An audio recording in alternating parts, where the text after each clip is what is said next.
یوں نظر آتا ہے جیسے ہم مکمل گھیرے میں ہیں، آپ وہیں چلے جائیں، مشعلے بجھا دے، وہاں سے نکلنے کی غلطی نہ کرے، وہاں تک کوئی نہیں پہنچ سکے گا۔ فیض الفاطمی خنڈروں میں غائب ہو گیا اور یہ آدمی جو پہرا دے رہا تھا بلند جگہ سے اتر کر اندر کو جانے کی بجائے دیواروں کے ساتھ ساتھ چھپتا باہر نکل گیا۔ باہر کا یہ عالم تھا کہ 50 کے قریب پیادے فوجی تھے اور 20-25 گھوڑوں پر سوار تھے۔ انہوں نے سارے خنڈر کو گھیرے میں لے لیا تھا۔ یہ پہرے دار ان تک گیا اور ایک فوجی سے پوچھا، علی بن سفیان کہاں ہے؟ اسے بتایا گیا تو وہ دوڑتا ہوا گیا۔ اس دستے کی کمان علی بن سفیان خود کر رہا تھا، اس کے ساتھ احمد کمال تھا۔ پہرے دار نے انہیں کہا، اندر کوئی ایسا خطرہ نہیں، آپ کے ساتھ 2 آدمی بھی کافی ہے، میرے ساتھ آئے۔ یہ پہرے دار ان 4 آدمیوں میں سے تھا جنہوں نے لڑکی کو اغوا کیا تھا۔ علی بن سفیان نے 2 مشعلیں روشن کرائی، احمد کمال اور 4 عسکریوں کو ساتھ لیا، چاروں کے ہاتھوں میں مشعلیں دی، سب نے تلواریں نکال لی اور اس آدمی کے ساتھ کھنڈروں میں داخل ہو گئے۔ انہوں نے دیکھا کہ کوئی آدمی کسی طرف سے آیا اور دوڑتا ہوا اندر کی طرف چلا گیا ہے۔ علی بن سفیان کے رہنما نے کہا، یہ ان کا آدمی ہے، وہ اندر والوں کو خبر کرنے چلا گیا ہے، آپ تیز چلے۔ وہ سب دوڑ پڑے۔ اگر یہ لوگ رہنما کے بغیر ہوتے تو ان بھول بھلیا میں بھٹک جاتے یا دوڑ کر وہاں سے بھاگ آتے۔ رہنما کے ساتھ وہ بڑی اچھی رفتار سے جا رہے تھے۔ کسی طرف سے ایک اور آدمی دوڑتا آیا، اس کی انہیں یہ آواز سنائی دی، میں ادھر جا رہا ہوں، تیز چلو۔ یہ رہنما کا ساتھی تھا۔ وہ اس چٹانی کمرے میں پہنچ گئے جس سے سیڑھیاں نیچے اترتی تھی۔ نیچے اس سے انہیں آوازیں سنائی دی، ہمارے ساتھ دھوکا ہوا ہے، یہ دونوں ان کے آدمی ہیں۔ پھر تلواریں ٹکرانے کی آواز سنائی دی اور یہ آواز بھی آئی، اسے بھی ختم کر دو، یہ گواہی نہ دے سکے گا۔ علی بن سفیان اور احمد کمال مشال برداروں کے پیچھے دوڑتے پھلانگتے نیچے اترے۔ اس کمرے میں پہنچے تو وہاں خون بہ رہا تھا۔ لڑکی پیٹ پر دونوں ہاتھ رکھے بیٹھی ہوئی تھی۔ فیض الفاطمی کے ساتھ جو کمانڈر تھا وہ اور ایک اور آدمی سے، فیض الفاطمی اور ایک پہرے دار سے لڑ رہے تھے۔ علی بن سفیان نے فیض الفاطمی کو للکارا۔ فیض الفاطمی نے جب اپنے خلاف بہت سی تلواریں دیکھی تو اس نے تلوار پھینک دی۔ احمد کمال نے دوڑ کر لڑکی کو سنبھالا، اس کا پیٹ چاک ہو چکا تھا۔ احمد کمال نے فرش پر بچھے ہوئے بستر سے چادر اٹھا کر لڑکی کے پیٹ پر کس کر باندھ دی اور علی بن سفیان سے کہا، مجھے اجازت ہو تو اسے باہر لے جاؤں۔ علی بن سفیان نے اسے اجازت دے دی۔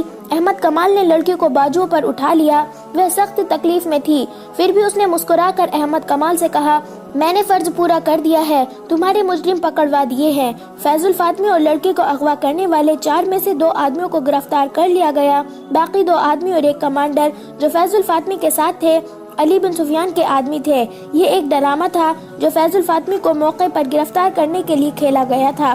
لڑکی نے پورا تعاون کیا لیکن زخمی ہو گئی۔ یہ ڈرامہ اس طرح تیار کیا گیا تھا کہ لڑکی سے وہ خفیہ الفاظ معلوم کیے گئے جو اس کے گروہ کو ایک دوسرے کو پہچاننے کے لیے استعمال کرنے تھے۔ لڑکی نے یہ بھی بتا دیا کہ اسے فیض الفاطمی کے پاس جانا تھا۔ علی بن سفیان نے اپنے 3 ذہین جاسوس استعمال کیے جن میں ایک کمانڈر کے عہدے کا تھا، انہیں خفیہ الفاظ بتائے اور کہا کہ وہ فیض الفاطمی تک رسائی حاصل کرے اور اسے بتائے کہ 3 میں سے ایک لڑکی یہاں آ گئی ہے لیکن وہ فلاں مکان میں قید ہے جہاں سے اسے نکالا جا سکتا ہے۔ انہیں یہ بھی بتایا گیا کہ وہ فیض الفاطمی کو رجب کا جھوٹا پیغام دے کہ اس لڑکی کو بچاؤ اور اپنی کارروائی تیز کرو۔ ان جاسوسوں نے 3 دن کے اندر فیض الفاطمی تک رسائی حاصل کر لی اور اس پر ثابت کر دیا کہ وہ اس کے زمین دوز گروہ کے افراد ہیں۔ فیض الفاطمی اور لڑکی کو اغوا کرنے والے 4 میں سے 2 آدمیوں کو گرفتار کر لیا گیا۔ باقی 2 آدمی اور ایک کمانڈر جو فیض الفاطمی کے ساتھ تھے علی بن سفیان کے آدمی تھے۔ یہ ایک ڈرامہ تھا جو فیض الفاطمی کو موقع پر گرفتار کرنے کے لیے کھیلا گیا تھا۔ لڑکی نے پورا تعاون کیا لیکن زخمی ہو گئی۔ یہ ڈرامہ اس طرح تیار کیا گیا تھا کہ لڑکی سے وہ خفیہ الفاظ معلوم کیے گئے جو اس کے گروہ کا ایک دوسرے کو پہچاننے کے لیے استعمال کرنے تھے۔ لڑکی نے یہ بھی بتا دیا کہ اسے فیض الفاطمی کے پاس جانا تھا۔ علی بن سفیان نے اپنے 3 ذہین جاسوس استعمال کیے جن میں ایک کماندار کے عہدے کا تھا، انہیں خفیہ الفاظ بتائے اور کہا کہ وہ فیض الفاطمی تک رسائی حاصل کرے اور اسے بتائے کہ 3 میں سے ایک لڑکی یہاں آ گئی ہے لیکن وہ فلاں مکان میں قید ہے جہاں سے اسے نکالا جا سکتا ہے۔ انہیں یہ بھی بتایا گیا کہ وہ فیض الفاطمی کو رجب کا جھوٹا پیغام دے کہ اس لڑکی کو بچاؤ اور اپنی کارروائیاں تیز کرو۔ ان جاسوسوں نے 3 دن کے اندر فیض الفاطمی تک رسائی حاصل کر لی اور اس پر ثابت کر دیا کہ وہ اس کے زمین دوز گروہ کے افراد ہیں۔ فیض الفاطمی کو یہ خطرہ بھی تھا کہ لڑکی چونکہ قید میں ہے اس لیے اذیت کے زیر اثر بتا دے گی کہ وہ اس کے ساتھ ہے۔ فیض الفاطمی کے لیے اپنا تحفظ ضروری تھا، لہٰذا اس نے لڑکی کے اغوا کا منصوبہ بنایا۔ اس میں اس نے کماندار کو اپنے ساتھ رکھا، 2 آدمی علی بن سفیان کے بھیجے ہوئے اور 2 اپنے ملا کر ان کے سپرد یہ کام کیا کہ وہ لڑکی کو اٹھا لائیں گے اور خنڈروں میں پہنچا دیں گے۔ اس خنڈر کو انہوں نے کچھ عرصے سے اپنا خفیہ اڈا بنا رکھا تھا۔ منصوبہ بن گیا تو علی بن سفیان تک پہنچ گیا۔ 5-6 دنوں میں احمد کمال اور لڑکی کو بتایا گیا کہ وہ برآمدے میں سوئیں گے اور رات کو لڑکی اغوا ہوگی جس کے خلاف وہ مزاحمت نہیں کریں گے۔ مکان کے باہر ہر وقت ایک سپاہی پہرے پر رہتا تھا۔ اس رات جو آدمی پہرے پر تھا وہ سپاہی نہیں بلکہ علی بن سفیان کے محکمے کا جاسوس تھا۔ اسے معلوم تھا کہ رات کو اس پر حملہ ہوگا اور حملہ کس طرح ہوگا۔ حملہ کرنے والا علی بن سفیان کا آدمی تھا۔ اگر فیض الفاطمی کا آدمی ہوتا تو وہ اسے خنجر مار کر ہلاک کر دیتا۔ اس رات فیض الفاطمی اور کماندار خنڈر میں چلے گئے۔ ٹھیک وقت پر پہرے دار پر حملہ ہوا، دیوار پھلانگی گئی۔ اس وقت احمد کمال جاگ رہا تھا۔ اس نے دیکھا کہ لڑکی کو اٹھا لیا گیا ہے لیکن وہ آنکھیں بند کیے لیٹا رہا۔ اس نے تڑپنا اس وقت شروع کیا جب وہ رسیوں میں بند چکا تھا۔ لڑکی کو خنڈر میں پہنچا دیا گیا۔ یہ ڈرامہ اسی لیے کھیلا گیا تھا کہ فیض الفاطمی نے اغوا کا منصوبہ بنایا اور اس میں اپنے 2 آدمی شامل کر دیے۔ ان پر یہ ظاہر کرنا تھا کہ یہ حقیقی اغوا ہے اور ان میں کوئی دھوکہ فریب نہیں۔ آخر دم تک شک نہ ہوا۔ اغوا کے بعد علی بن سفیان نے پہرے دار اور احمد کمال کی رسیاں کھول دی۔ پیادہ سپاہی اور سوار تیار تھے۔ تھوڑے سے وقفے کے بعد وہ خنڈر کی طرف روانہ ہو گئے اور خنڈر کو گھیرے میں لے لیا۔ انہیں سب سے پہلے علی بن سفیان کے ہی ایک آدمی نے دیکھا جس نے فیض الفاطمی کو جا کر اطلاع دی۔ اسے باہر لا کر گھیرا دکھایا اور یہ مشورہ دیا کہ وہ اسی کمرے میں چلا جائے۔ اسے ادھر بھیج کر یہ آدمی باہر نکل گیا اور علی بن سفیان اور احمد کمال کو اندر لے گیا۔ یہ اس آدمی کی دانشمندی تھی کہ اس نے فیض الفاطمی کو اسی کمرے میں چھپے رہنے کا قائل کر لیا تھا۔ اگر وہ خنڈر کے بھول بھلائیوں جیسے کمرے، برآمدوں، گلیوں اور تہخانوں میں نکل جاتا تو اسے پکڑنا آسان نہ ہوتا۔ خنڈر بہت وسیع اور پیچیدہ تھے۔ باہر تو چاندنی تھی لیکن اندر تاریکی تھی۔ جس میں تعقب کیا جاتا تو اپنے آدمیوں کے مارے جانے کا بھی خطرہ تھا۔ بالکل آخری وقت فیض الفاطمی کو پتہ چلا کہ کماندار اور 2 آدمی اس کے ساتھی نہیں بلکہ اسے دھوکے میں یہاں لائے ہیں۔ لڑکی سے یہ غلطی ہوئی کہ اس کے منہ سے کچھ ایسے الفاظ نکل گئے جس سے ظاہر ہو گیا کہ یہ بھی اس دھوکے میں شریک ہے۔ فیض الفاطمی کے 2 ساتھی اس کے پاس پہنچ گئے۔ دھوکہ بے نقاب ہو گیا اور لڑائی شروع ہو گئی۔ فیض الفاطمی نے لڑکی کے پیٹ میں نوک کی طرف سے تلوار ماری اور اس کا پیٹ چاک کر دیا۔ اس نے لڑکی کو غالباً اسی لیے بھی قتل کرنا ضروری سمجھا تھا وہ اس کے خلاف گواہی دینے کے لیے بھی زندہ نہ رہے۔ فیض الفاطمی اور اس کے ساتھیوں کو قید میں ڈال دیا گیا۔ علی بن سفیان نے تینوں کو الگ الگ قید میں رکھا اور تینوں کو رجب کا سر دکھا کر کہا، اپنے دوست کا انجام دیکھ لو۔ اگر تمہیں یہ توقع ہے کہ تمہیں فوراً سزا دی جائے گی تو یہ خیال دماغوں سے نکال دو۔ جب تک اپنے پورے گروہ کو سامنے نہیں لاؤ گے تمہیں چکر شکنجے میں باندھے رکھوں گا، جینے بھی نہیں دوں گا، مرنے بھی نہیں دوں گا۔ لڑکی کی حالت اچھی نہیں تھی۔ طبیبوں اور جراحوں نے اسے بچانے کی پوری کوشش کر ڈالی مگر کٹی ہوئی اتھڑیوں کا کوئی علاج نہ ہو سکا۔ وہ پھر بھی مطمئن تھی کہ جیسے اسے پیٹ کے مہلک زخم کی پرواہ ہی نہیں تھی۔ اس کا ایک ہی مطالبہ تھا کہ احمد کمال کو میرے پاس بیٹھا رہنے دو۔ سلطان صلاح الدین ایوبی بھی اس کی عیادت کے لیے آیا۔ احمد کمال امیر مصر اور اپنی فوج کے سالار اعلیٰ کو دیکھ کر تعظیم کے لیے اٹھا تو لڑکی نے اسے ہاتھ سے پکڑ کر اپنے پاس بیٹھا لیا۔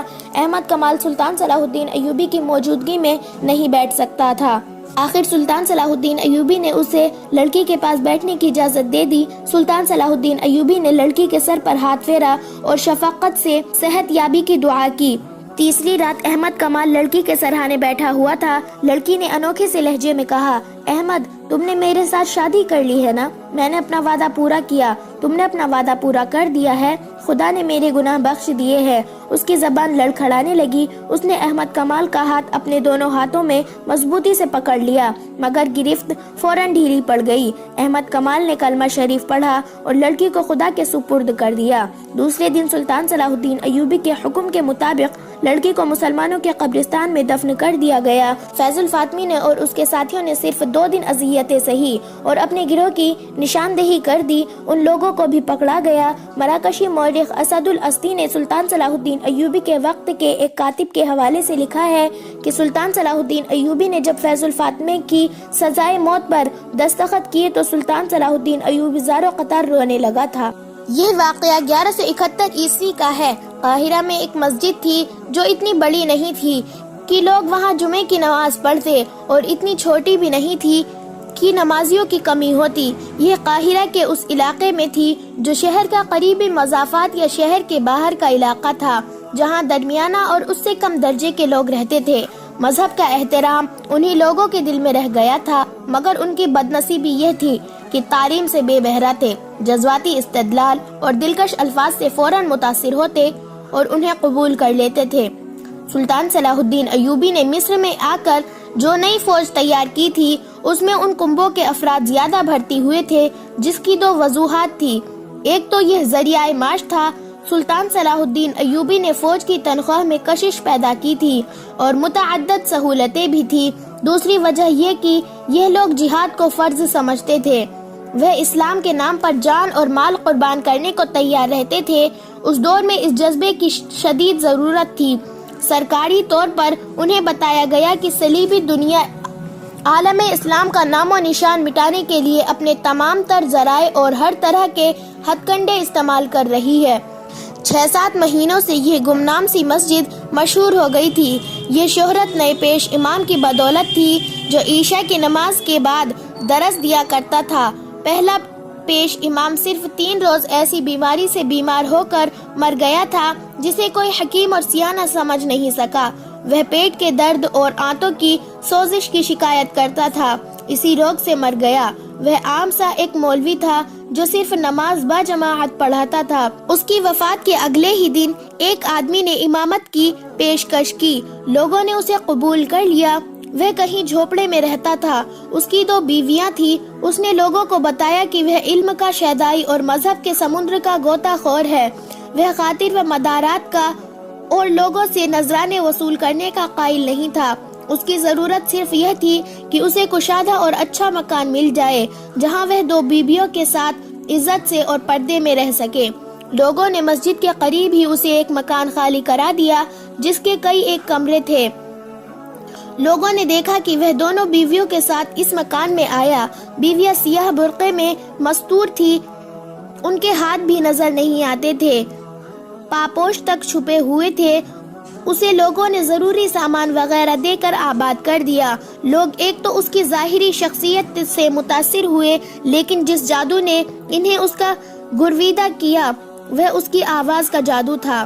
اس مسجد میں اس نے پہلی اذان دی تو جہاں جہاں تک اس کی آواز پہنچی سناٹا سا طاری ہو گیا۔ ایک مقدس ترنم زمین و آسمان پر وجد طاری کر رہا تھا۔ یہ ایک طلسم تھا جو ان لوگوں کو بھی مسجد میں لے گیا جو گھروں میں نماز پڑھتے یا پڑھتے ہی نہیں تھے۔ اسی رات اس نے عشاء کی نماز کے بعد نمازیوں کو پہلا درس دیا اور انہیں کہا کہ وہ ہر رات درس دیا کرے گا۔ 6-7 مہینوں میں اس نے لوگوں کو اپنا گرویدہ بنا لیا۔ بعض لوگ تو اس کے مرید بن گئے۔ اس مسجد میں جمعے کی نماز نہیں پڑھی جاتی تھی۔ اس پیش امام نے جو دراصل عالم تھا وہاں جمعے کی نماز بھی شروع کر دی۔ 6-7 مہینوں بعد اس مسجد اور اس عالم پیش امام کی شہرت دور دور تک پہنچ گئی۔ شہر کے بھی کچھ لوگ اس کے درس میں جانے لگے۔ وہ اسلام کے جن بنیادی اصولوں پر زیادہ زور دیتا تھا وہ تھے عبادت اور محبت۔ وہ لڑائی جھگڑے اور جنگ و جدل کے خلاف سبق دیتا تھا۔ لوگوں کے ذہنوں میں یہ عقیدہ پختہ کر دیا تھا کہ انسان اپنی تقدیر خود نہیں بنا سکتا، جو کچھ ہے وہ خدا کے ہاتھ میں ہے۔ انسان کمزور سا ایک کیڑا ہے۔ اس عالم کا انداز بیان بڑا ہی پر اثر ہوتا تھا۔ وہ قرآن ہاتھ میں لے کر ہر بات قرآن کی کسی نہ کسی بات سے واضح کرتا تھا۔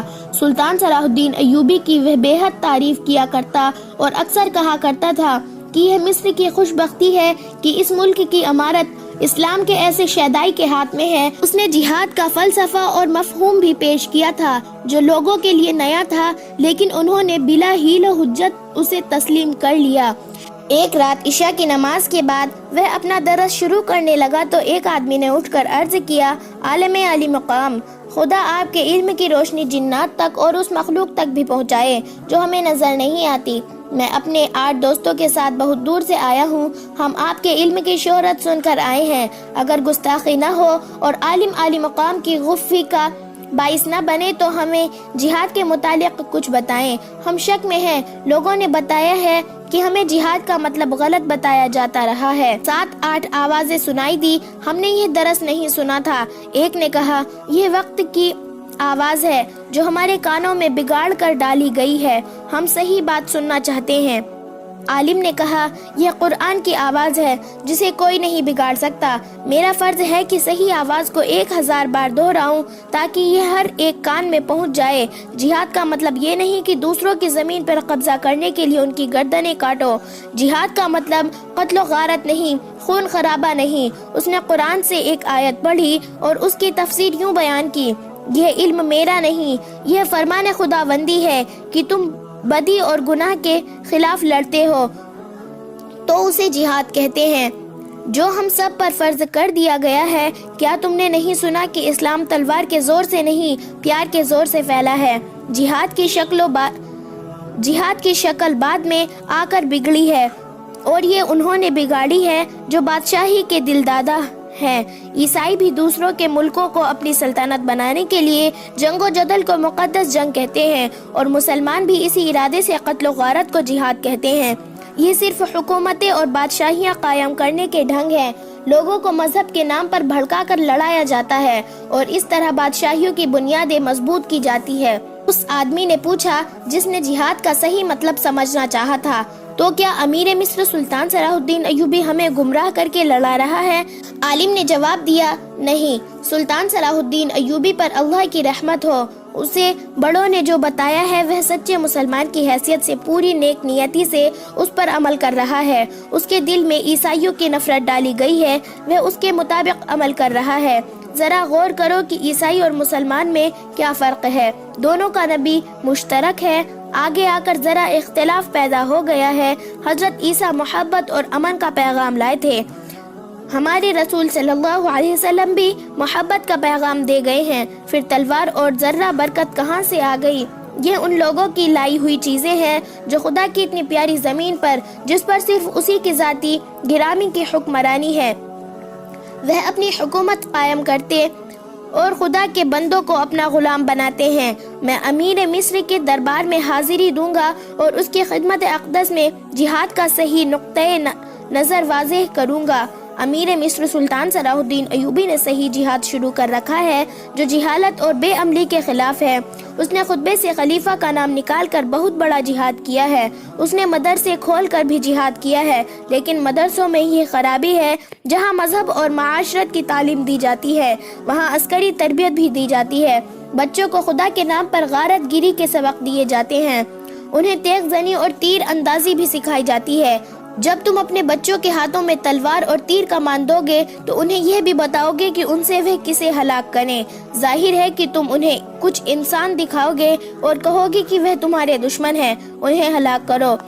عالم کی آواز میں ایسا تاثر تھا اور اس کے دلائل میں ایسی کشش تھی کہ سننے والے مسحور ہوتے جا رہے تھے۔ اس نے کہا، اپنے بچوں کو دوزخ کی آگ سے بچاؤ، ان کے ساتھ تم بھی دوزخ میں جاؤ گے، کیونکہ اپنے بچوں کو غلط راستے پر ڈالنے والے تم تھے۔ تمہیں جنت میں اپنے بادشاہ اور فوجوں کے سالار نہیں لے جائیں گے، پیش امام اور وہ عالم دین لے جائیں گے جن کے ہاتھ میں مذہب اور علم کی قندیل تھی۔ تم دنیا میں ان کے پیچھے چلو گے تو روز قیامت بھی تمہیں اپنے پیچھے جنت میں لے جائیں گے۔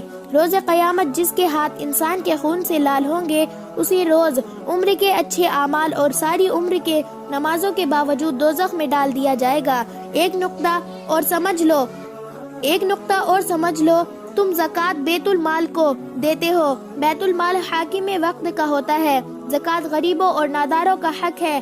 حاکم وقت غریب اور نادار نہیں ہوتا۔ تمہاری زکوٰۃ جو بیت المال میں جاتی ہے اس سے گھوڑے اور ہتھیار خریدے جاتے ہیں جو انسانوں کو ہلاک کرنے کے کام آتے ہیں، لہٰذا جو فرض ادا کر کے تم جنت میں جا سکتے ہو وہ فرض ادا کر کے بھی تم دوزخ میں ٹھکانہ بناتے ہو، لہٰذا زکوٰۃ بیت المال میں نہ دو۔